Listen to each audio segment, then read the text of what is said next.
ബഗും വണ്ടും ചിത്രശലഭവും കൂടെ പുൽക്കൂട്ടത്തിലൂടെ പോവുകയായിരുന്നു. പെട്ടെന്ന് എന്തോ ഒരു സാധനം അവരെ കടന്ന് പതുക്കെ പറന്നുപോയി. ഹായ്, എന്താണത്? ഇതുപോലെ ഒന്ന് കണ്ടിട്ടേ ഇല്ലല്ലോ, ചിത്രശലഭം പറഞ്ഞു. അതൊരു പഴമാണോ? ഞാനൊന്ന് കടിച്ചു നോക്കാം. വണ്ട് പതുക്കെ പറന്നുയർന്ന് അതിലൊന്ന് കടിച്ചു. ബ്ലൂപ്പ് എന്ന ശബ്ദത്തോടെ അത് പൊട്ടി.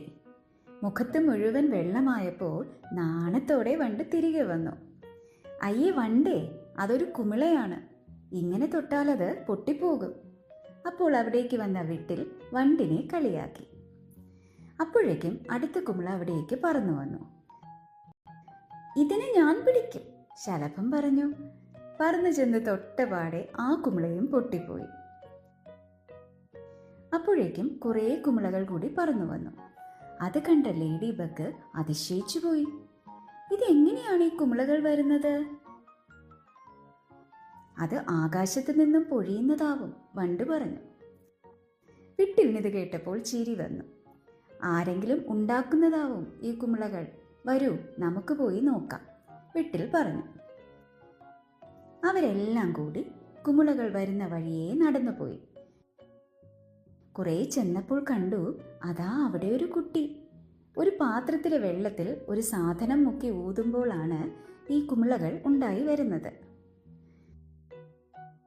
ഹേയ്, നമുക്കും അവിടെ പോയി അതിൽ ഊതി കുമിളകൾ ഉണ്ടാക്കാമോ? ചിത്രശലഭം ചോദിച്ചു. ഏയ്, അങ്ങോട്ട് പോയാൽ ആ കുട്ടി നമ്മളെ ഉപദ്രവിക്കും. നമുക്ക് എല്ലാവർക്കും കൂടി ഒരു കുമിളയെ പൊട്ടാതെ പിടിച്ചെടുത്താലോ? പക്ഷേ വളരെ സൂക്ഷിച്ചു വേണം കുമിളയെ കൈകാര്യം ചെയ്യാൻ, കേട്ടോ, വിട്ടിൽ പറഞ്ഞു. ശലഭം മുകളിൽ നിന്നും പതിയെ ഒരു കുമിളയെ ചെറുതായി തട്ടി താഴേക്ക് കൊണ്ടുവന്നു. വണ്ട് അത് നിലംപതിക്കുന്നതിന് മുമ്പ് തന്നെ പതിയെ അതിനെ ഒന്ന് തൊട്ട് മുകളിലേക്ക് പൊക്കി. ലേഡി ബഗ് കൊണ്ടുവന്ന ഒരു പൂവിതളിലേക്ക് വിട്ടിൽ ആ കുമിളയെ കൊണ്ടുവച്ചു.